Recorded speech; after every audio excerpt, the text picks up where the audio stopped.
Broncos country, it's a devastating 20-23 loss. We fall to 1-2. The Chargers are 3-0, but we're here for you. Don't worry, we're here for you. We're going to break down in a reaction. Get your reaction. I know some of our co-hosts are going to be, well, they'll have their reaction too. Let's get it started. I don't know, maybe right about now.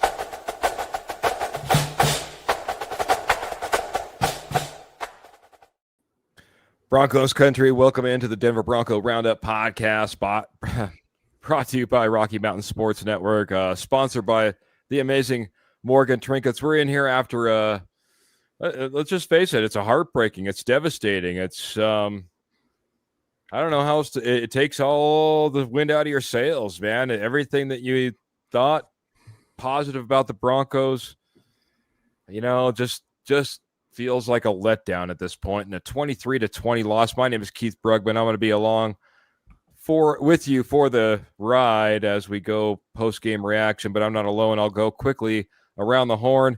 Kenny said he's going to let us speak, but he's going to be in the background and he'll put his 2 cents in from here and there.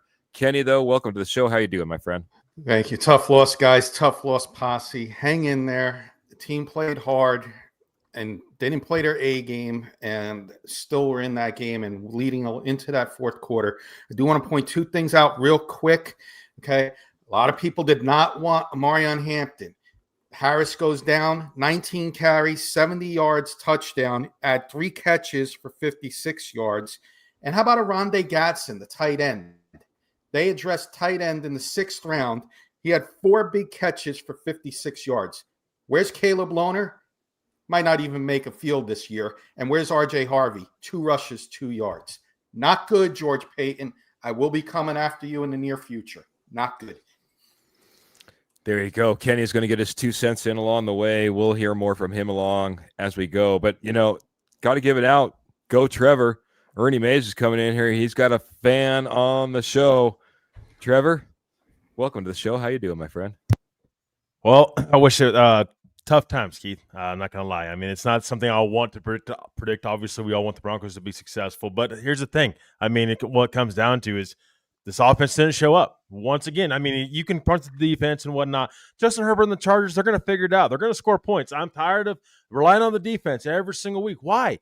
We have Sean Payton. You paid for Sean Payton to come here. He's done a great job with this team's culture. But the offense, where's it at? 3 points in the fourth quarter. That's not going to get it done. You're not going to win games in the NFL against good playoff teams later on in the season as your schedule gets tougher. This is not the last we've seen of tougher teams for the Denver Broncos. So things got to get cleaned up too. Penalties were a big thing today. I got the penalties already up and what that looked like for the Denver Broncos today. That's got to get cleaned up. This was a loss that could have been prevented, and I can't wait to break it down and get more into it. About as quick as I can possibly expect, though, I do have Jody coming up around the corner. I'm not sure what to expect there. Clayton's coming in saying, hey, guys, smash that like and share button. And I always forget to mention that. So please, if you're out there, you're listening, you're watching, that like, that share, that wow, that heart, that love, that angry face. It's okay. I understand if you're angry. It's a tough loss, though, he says, man. It's a tough loss. He sees more pros than cons, though, as well. And just one more, Bronco fan for life says Sean Payton is the guy who's not getting off the hook as far as he's concerned. So Kenny Kirkpatrick has his guy. Bronco fan for life has his guy. Jody, Just an introduction. We'll start breaking it down. Obviously, maybe a quick reaction. I know you got a lot to say, so try to keep it short. We'll break it down piece by piece. No, I'll keep it pretty short till Bo Nix figures out how to get comfortable in the pocket and throw on platform. This is what you're going to get because he overthrows guys, wide open guys. He is one read and runs still. And until Sean Payton figures out that Harvey is not the guy yet and forcing him to be in there in critical positions, he can't pass block yet, and it's obvious. This is what you're going to get. And if I see another screen pass, I'm going to puke because I'm sick of seeing that play. It's when you can call it out before the snap, you don't think NFL guys know what's coming? You're kidding me, he says. You're kidding me. Well, I'm, maybe a good plug or a bad plug for the morning juice will be on talking Monday morning. Hopefully not puking all night long and into the morning. But I understand where you're coming from, man. If you can see it, I can see it. What is the defense seeing? I want to hit this one real quick, man. Maybe this gets us kicked off on a few different topics. Discipline. 10 penalties for 90 yards in this game versus the 3 for 25 that the Chargers had. This game was a very undisciplined game. And even when there wasn't penalties getting called, you could see when there's penalties that should have been called. The Denver Broncos did not play a clean game out there, and that was a big part of this game. Extended drives, extended opportunities for the Chargers teams. Kenny, I know that you said you're not going to say a whole lot, but these penalties did not help the Denver Broncos. Let's just talk about that real quick. Yeah, and I do want to say hello to Isaac None saying too many penalties as well. I believe that's a new face out there. So well said, Isaac. Hey, penalties, you're going to have penalties in a game, but the fourth quarter penalties, the Talanoa Hufanga penalty, I mean, come on. Let's not slam a guy to the ground. I mean, common sense there. That's the play that turned it around, in my opinion.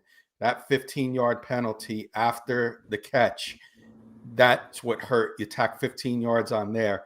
That's where the drive continued, and they got momentum right away after that one. So the penalties in the fourth quarter, as opposed to penalties early in the game, I can live with. But the fourth quarter penalties have to be straightened up.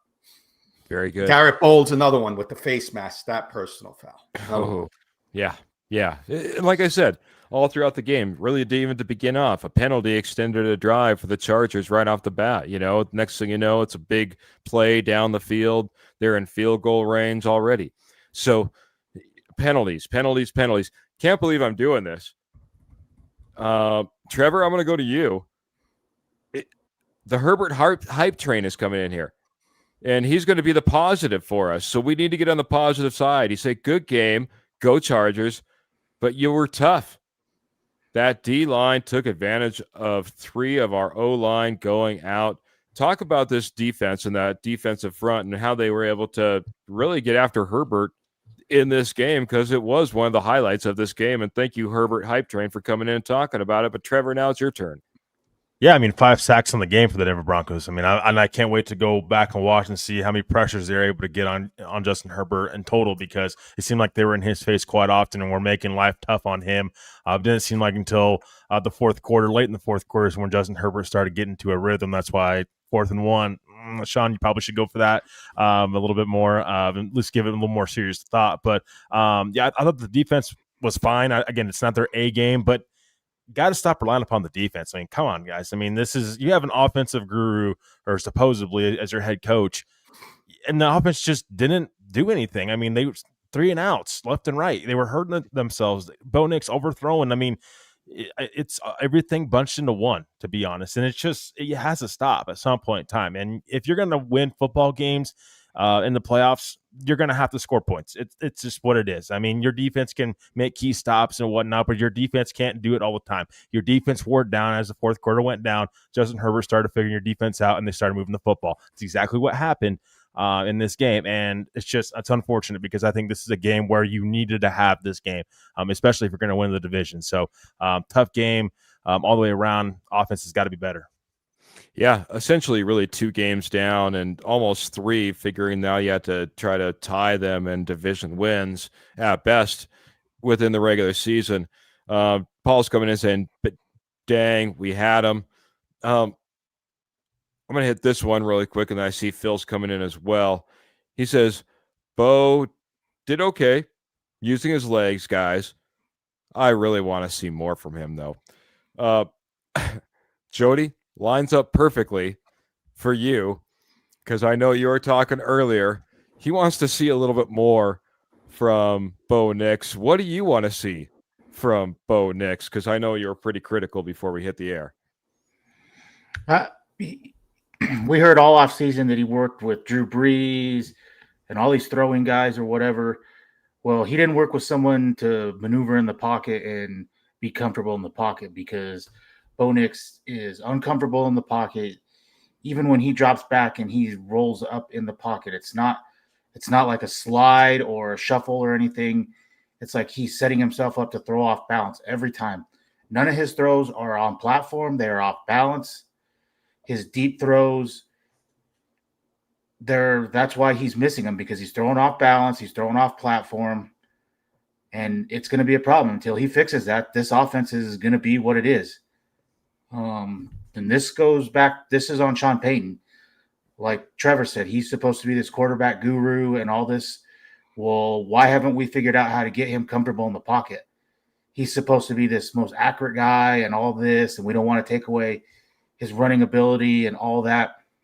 Who cares about any of that? If you can't make wide open throws in the NFL, you're not going to play for long. Tim Tebow could run, and he couldn't make wide open throws. And he looked way more comfortable in the pocket than Bo Nix ever did. So until that is addressed, until that is fixed, this is what you're going to get. This is on Bo Nix. This is on Sean Payton to get that fixed, get it addressed. Because what we've seen after the Saints game last year to now, or till the end of the season, was good, and he has regressed so much with it. He's just looks uncomfortable back there all the time when he has a clean pocket. This O-line is giving him plenty of time. And he's got to stop force feeding Harvey. Harvey is not ready to pick up pass blocks. He missed 2 easy blitzes in this game, and that's why J.K. Dobbins is there. J.K. Dobbins is getting big chunks. Feed him the ball more. But you got to get creative with it. When you know a run's coming and you know this little screen pass is coming, you don't think NFL caliber coaches know that that's coming.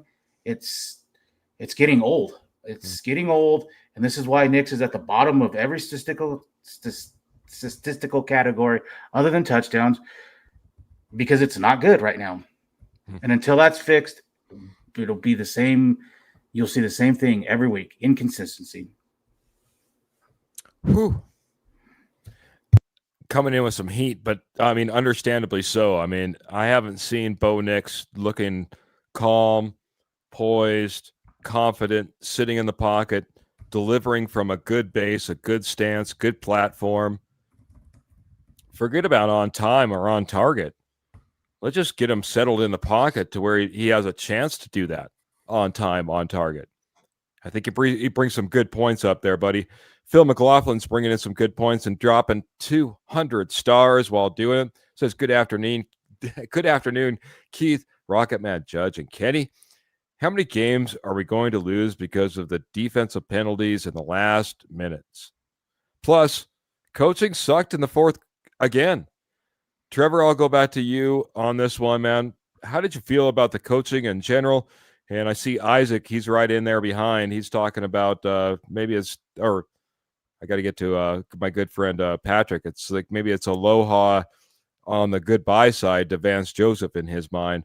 What do you think about the coaching in the final and in the general going up against a pretty premier team? Yeah, I mean, I thought Sean Payton got a little conservative later in the game. I'm not going to lie. That's why I said 4th and 1. I get it.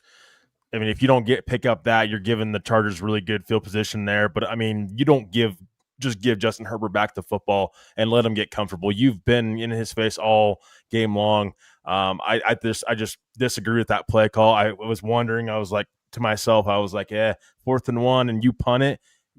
That just tells me you don't have confidence in your offense. You can even pick up a yard. I mean, that's just says it all about where the Broncos offense is at. It's so up and down right now. There's no consistency there. Conservative play calling, and especially from the offensive side of the ball, you've got to be able to score more than 20 points against Justin Herbert and a Chargers-led team. I mean, this is a team that's going to be a playoff team, more than likely this year. So conservative play calling for sure. I thought VJ, yes, there's some things he can clean up for sure, but for me, this is games more on the offensive side of the ball. There's just really went crickets in the fourth quarter. Like I said, Keith, 3 points is never going to get it done in the NFL, especially against playoff caliber teams.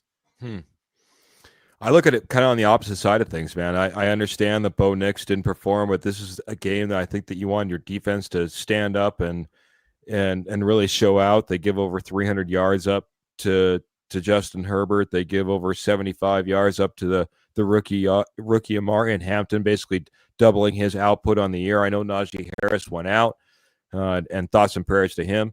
Never want to see anybody go down like that. But, this defense all the way down the stretch, it was bad. I mean, you had them with 2 minutes, timeouts, whole 9 yards. They just march down the field, kick a field goal. The game's over. And those are the critical moments when you need your defense to stand up. I don't think they were there. I don't think they had their best game all the way around. Not putting this on the defense. The offense needed their opportunities too, but just to see them at the end, just kind of, again, whether it be penalties, whether it be bad plays, whether the middle just could be completely open and we just allow that to happen, whether it be Allen, whether it be Gadsden, it didn't matter. The middle was wide open once again. They just took advantage of it. They walked down the field. They kicked the field goal. Game over. That wasn't any good either. So Phil, I think it's a good point, man. I didn't like the coaching, especially near the end, and the penalties. We talked about it early, man. I mean, when we start talking about penalties like we saw in this game, again, just terrible. 10 for 90 yards. I mean, and at the worst time. I mean, the yards, forget about the yards. It's the 10 and how they came. They only threw 3 penalties against the Chargers. Yeah, but I'll be honest, I didn't see a whole lot of things that I was worried about otherwise. Karen coming in and say, ugh. Yeah, that's the best way to put it, Karen. I agree as well. Kenny, I'll go back to what I was. Yeah, go ahead, my friend. Real quick. You guys paid the Broncos. This goes back to George Payton, and I'm not going to get into George Payton today, but Dre Greenlaw paid a lot of money for him to come play on this Broncos team this year. He's landed on the IR now. Not going to see him. You might not even see him this year the way it's going. And the other guy you paid a lot of money for, it's like the Squid Game. If you saw Squid Game, when you walk on that glass and you're number 1, you're not going to make it to the other side. Evan Engram down. Your tight ends today had 1 catch for 9 yards. That was Lucas Krull. And he was, by the way, your second leading receiver on this team if you take away Harvey's 2 catches for 14 yards. Your other receivers had 8 and 4 yards. So there's the blame on the offense. And then the blame the defense as well, because in the fourth quarter, you can't get stops. And, yeah, you're attacking that right side with that Division III guy, but you leave the running back wide open. Marion Hampton, key down in the fourth quarter for that big play that they continued to drive there. Marion Hampton on that got most of his 56 yards on that one play. So blame both sides of the ball, and I blame George Payton for his offseason moves in this draft class. I do not like it, and I will be coming after them in the near future. People coming after George Payton, like Mr. Kenny Kirkpatrick. People coming after Sean Payton, like some of the posse as well. But really, I mean, I'm just looking at the stat line really quick, guys. 9 first downs versus 29 first downs. 2 for 13 on third downs versus 8 for 17. Thank goodness for our 2 for 2 on fourth downs. If not, who knows what would have happened. It just was an ugly game all the way around. 7 punts in the game, 118 rushing yards, 147 passing yards. Like you pointed out, it was Cortland Sutton or nobody. 6 receptions for 118 yards, and then you got R.J. Harvey 3 for 14, and Lucas Kroll on a tip drill getting 8 yards. Those are our 2 leading receivers behind Cortland Sutton. It wasn't a pretty game, man. It wasn't a pretty game, and I mean, Jody, I'll go back to you again on this, just because, again, this is the quarterback guru. We got to start seeing something, I think, here pretty soon, man. From Bo Nix, from Sean Payton, with what they bring to the field on Sunday. It needs to change, Jody. I imagine you can only agree. Oh, I agree, and I'll make it pretty quick. And it comes down to 2 things. They have to get Bo Nix comfortable in this pocket. He has to, be able to slide up, make progressions, and not one read and run. And Sean Payton has got to get away from all these screen passes. They are not creative. When the whole stadium knows it's coming, that's a problem. I do have one question about these penalties. Very early on in the game, Pat Surtain wrapped up, I think it was the wide receiver, and drove him back about 4 yards, and then just let him go, and he little spin and went up the sideline for like 50. So Hufanga later in this game wraps up a guy and takes him to the ground and gets a penalty for it. Did anyone else think that Pat Surtain was expecting a whistle there? Didn't want to just slam him to the ground to get something like a Hufanga? Or was it inconsistent? I thought it was really inconsistent. I mean, he drove him back 4 yards, blow the whistle. It should have been dead right there, in my opinion. I'll be honest. My quick opinion: I still thought he was fighting. I thought they were grabbing for the ball. I thought it was just bad play by the Denver Broncos. Now, on the other side, maybe a little bit jumpy on the whistle or the flag, I guess you could say, if you wanted to play at both sides. But I honestly was more upset about Surtain and then Singleton not securing him and allowing him to go for another 20 to 25 yards, get the guy to the ground. I'll go to Kenny real quick on that one. I had no problem. PS2, you played it, a whistle's blown. I get it. I got to go back and look at that one, Jody.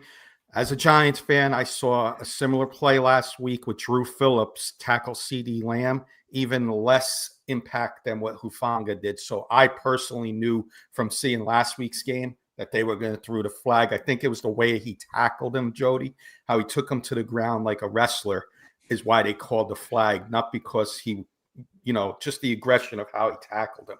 And I agree with you, but that's the NFL these days. They gotten a little soft. They protect their players a little more these days than 10 years ago when you could tackle with some force. I got to say, and I was trying to find the comment real quick, but it was Mr.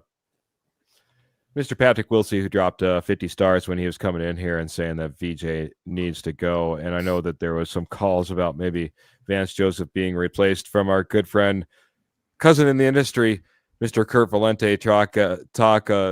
Let's talk Broncos. Check him out on Wednesday nights, 8 p.m. Mountain Standard Time. Gentlemen, we usually just do like a 30-minute reaction show. We'll be back a little bit on Monday talking about this Denver Broncos show. Me and Jody will be back on Wednesday on the Denver Bronco Roundup podcast, really going through the nuts and bolts after we get to go back and watch all the video and see what this team is really all about, what they need to do going forward. But instant reaction, I'll go to you, Trevor. This game and what needs to change as we move forward as the Denver Broncos if we're going to start racking up some wins, especially with the schedule we have ahead. Yeah, I mean, it's a learning experience, I guess. I mean, it's just the next week. The great thing you have about it is you're going up against Jake Browning in the Cincinnati Bengals offense, which did not do a very good job today, by the way, against Minnesota.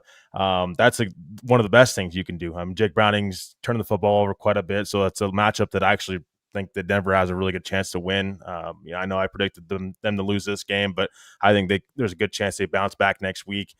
More of on a positive note there, but it's just frustrating. I mean, these are just close games, and you got to win these games. You got to find a way. Regardless of how you find a way, you got to find a way. And this team just didn't seem focused, especially down the stretch. From a coaching standpoint, from a player standpoint, silly penalties out there as well. That can't happen.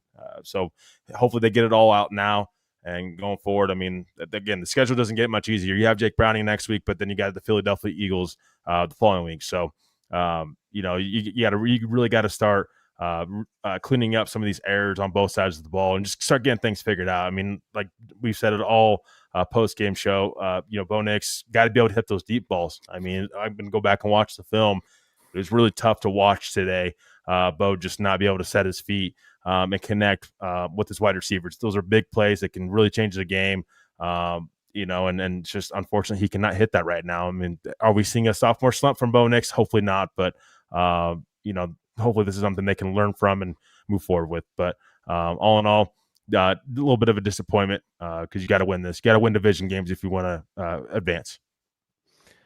I see Don here. He's a little bit upset about the wide receiver talent. He doesn't know how much we have. Maybe we should keep Vele.